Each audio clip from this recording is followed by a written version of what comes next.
प्रिय श्रोतागण, एक छोटी सी भजन के एक पंक्ति है जो मुझे बड़ा अच्छा लगा आपको सुनाने के लिए बड़ा उत्सुक हूँ।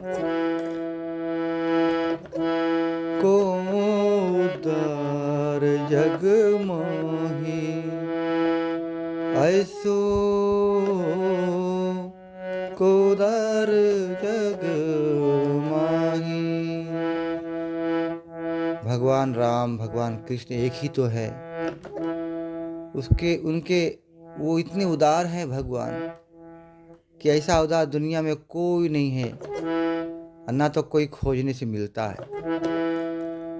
लेकिन जितने उदार श्री राम और कृष्ण हैं, इतना दयालु है कि हम लोग अगले एक पंक्तियों को हमें गान करेंगे, उसमें हम देखेंगे कैसे उदार है।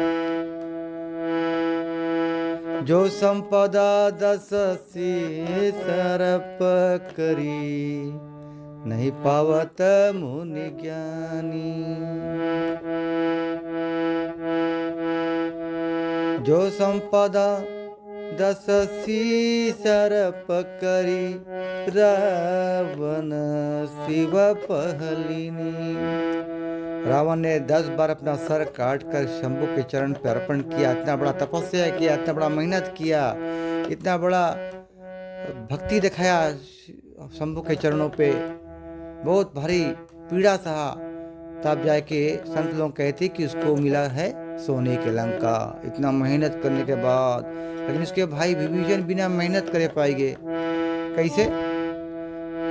सो संपदा विभीषण पावही, नमन करत हरे दीनी। वही संपदा विभीषण बिना मेहनत करे पाएंगे, खाली भगवान के चरण पे दंडवती नमस्कार किया। प्रभु, नमस्कार का फल देखो कितना भारी है कि भगवान के चरण पे दंडवत करके नमस्कार किया और कहा कि हे प्रभु, हे श्री राम, तुम ही मेरे अब आश्रय हो। तुम्हारे चरण के सिवा मेरा मन अब कहीं नहीं और जाएगा।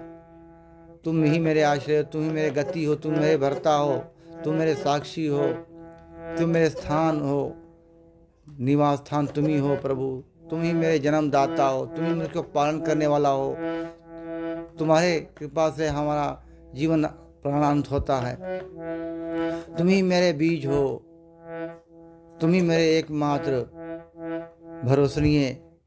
भरोसा हो। प्रभु, इस तरह से बोल के अपना शरणागति का भाव लेकर विभीषण ने दंडवत किया, नमस्कार किया। और श्री राम ने कहा कि विभीषण, ये जो सोने के लंका जो रावण ने इतना मेहनत से पाया था, तुम फ्री ले जाओ। ये मेरी कृपा है, तुम मेरे चरणों पे गिरने का ये परिणाम है, मेरे चरणों पे दंडवत नमस्कार करने के परिणाम है। प्रिय श्रोतागण, ये नमस्कार करना बहुत बड़ा फल है। रोज सुबह नमस्कार करो भगवान के। को उदार जग में ऐसो को उदार जग माही, सो संपदा विभीषण पावही, नमस्कार करत हरि दीनी। हरि ने दया करके खाली देखी कि विभीषण ने नमस्कार किया उसके चरणों पे।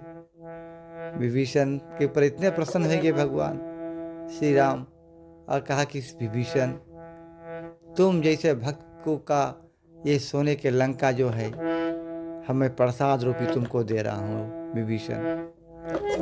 प्रभु लोग, आप लोग भी बहुत भाव से, प्रेम से, दुलार से श्री राम के अपना मानकर, फिर मैं कहता हूँ उसको अपना मानकर, अपने तो अपने ही होते हैं, उस तरह से भगवान के चरणों में गिरो और उसको अपना बना लो।